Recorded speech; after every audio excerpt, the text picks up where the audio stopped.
আজি সমগ্ৰ নগাঁওবাসীৰ কাৰণে আৰু আমাৰ নগাঁও মহাবিদ্যালয়ৰ কাৰণে অতি গৌৰৱৰ দিন। প্ৰায় ৮টা দশক ৮০টা বছৰ নগাঁও মহাবিদ্যালয় অসমৰ শৈক্ষিক ক্ষেত্ৰত উজলি আছিলে।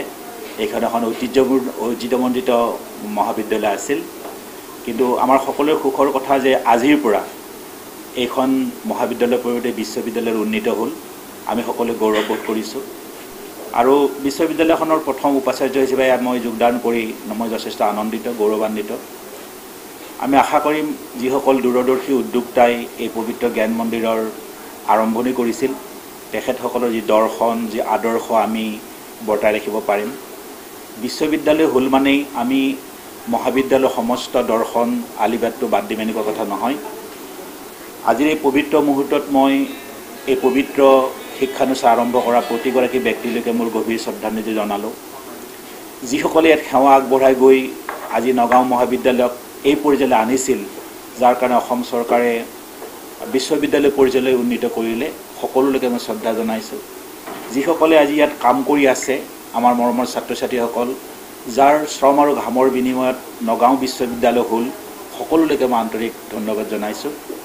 আৰু বিশ্ববিদ্যালয়ৰ সপোন পূৰ্ণাংগ কৰিবৰ কাৰণে আমাৰ সামগ্ৰিকভাৱে সমাজখন, শিক্ষাৰ্থী ৰাইজ, প্ৰাক্তন কৰ্মচাৰীসকল, শিক্ষক বন্ধুসকল আৰু আমাৰ বৰ্তমানৰ কৰ্মচাৰী শিক্ষকসকলৰ পৰা মই আশীৰ্বাদ বিচাৰিছোঁ, সহযোগিতা বিচাৰিছোঁ।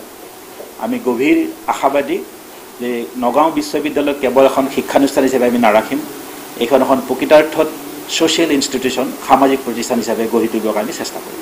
আমাৰ বাবে অতি গৌৰৱৰ ক্ষণ। আমি সকলোৱে গম পাওঁ যে অসম চৰকাৰৰ মাননীয় মুখ্যমন্ত্ৰী ডক্টৰ হিমন্ত বিশ্ব শৰ্মা ডাঙৰীয়াৰ নেতৃত্বত যোৱা সময়ছোৱাত 7খনকৈ মহাবিদ্যালয় বিশ্ববিদ্যালয়লৈ ৰূপান্তৰিত হৈছিলে। আৰু এই ক্ষেত্ৰত আমি নগাঁও মহাবিদ্যালয়ো বিশ্ববিদ্যালয় ৰূপান্তৰিত হ'ল আৰু নগাঁও বিশ্ববিদ্যালয় হিচাপে পৰিগণিত হ'ল। এটা দীঘলীয়া সময় যদিও হ'ল যে আমি ইয়াত বিশেষকৈ আমাৰ যি উপাচাৰ্য নিয়োজিত লৈ পেলাই আমি খুব আশাৰে বাট চাই আছিলোঁ। আজিৰ পৰা কেইদিনমান আগতেই এই 7খন বিশ্ববিদ্যালয়ৰ ভিতৰত নগাঁও মহাবিদ্যালয়তো উপাচাৰ্য নিযুক্ত দিলে। আৰু আমাৰ আটাইৰে গৌৰৱ যে আজি ডক্টৰ হিতেশ ডেকা যিগৰাকী ব্যক্তি সাহিত্যৰ লগতো জড়িত হৈ আছে, যিগৰাকী ব্যক্তিয়ে যোৱা সময়ছোৱাত শ্ৰীমন্ত শংকৰদেৱ বিশ্ববিদ্যালয়ত তেওঁ উপাচাৰ্য হিচাপে আছিলে, এগৰাকী অভিজ্ঞতাপূৰ্ণ আৰু সকলোৰে বাবে গ্ৰহণযোগ্য এগৰাকী, সকলোৰে কাৰণে এগৰাকী জনপ্ৰিয় ব্যক্তি ইতিমধ্যে নগাঁও বিশ্ববিদ্যালয় উপাচাৰ্য হিচাপে নিযুক্তি হৈছে। মই শুভেচ্ছা জনাইছোঁ ডক্টৰ হিতেশ ডেকা ডাঙৰীয়ালৈ। আৰু আজি সেই উদ্দেশ্য লৈ পেলাই নগাঁও মহাবিদ্যালয়লৈ আহিছোঁ। মই আচলতে এই মহাবিদ্যালয়ৰ প্ৰাক্তন ছাত্ৰ আৰু প্ৰাক্তন ছাত্ৰ সন্মিলনীৰ মই সভাপতি। গতিকে আজি তেখেতক আগন্তুক সময়ত যাতে বিশ্ববিদ্যালয়খন সুন্দৰকৈ তেখেতে পৰিচালিত কৰিব পাৰে, তাৰ কাৰণে আমি তেওঁক শুভেচ্ছা জনাবলৈ আহিছোঁ। আৰু স্থানীয় বিধায়ক হিচাপে, প্ৰাক্তন ছাত্ৰ হিচাপে সদায় সহযোগিতা মোৰ থাকিব।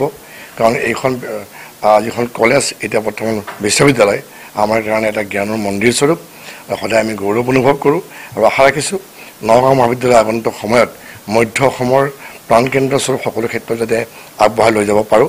আৰু এই বিশ্ববিদ্যালয় যিহেতু আমাৰ আপুনি গম পায় যে যিটো আমাৰ সীমিত সংখ্যক যিটো মাটি আছে, মুখ্যমন্ত্ৰী মহোদয়ে লগতে শিক্ষামন্ত্ৰী মহোদয়ে আগন্তুক সময়ত এই বিশ্ববিদ্যালয়খন এখন যি পূৰ্ণাংগ বিশ্ববিদ্যালয় বৃহৎ আকাৰত, য'ত আমি আৰু কিছু মাটি ইতিমধ্যে তাৰ কাৰণে আমি আগবাঢ়ি আছোঁ।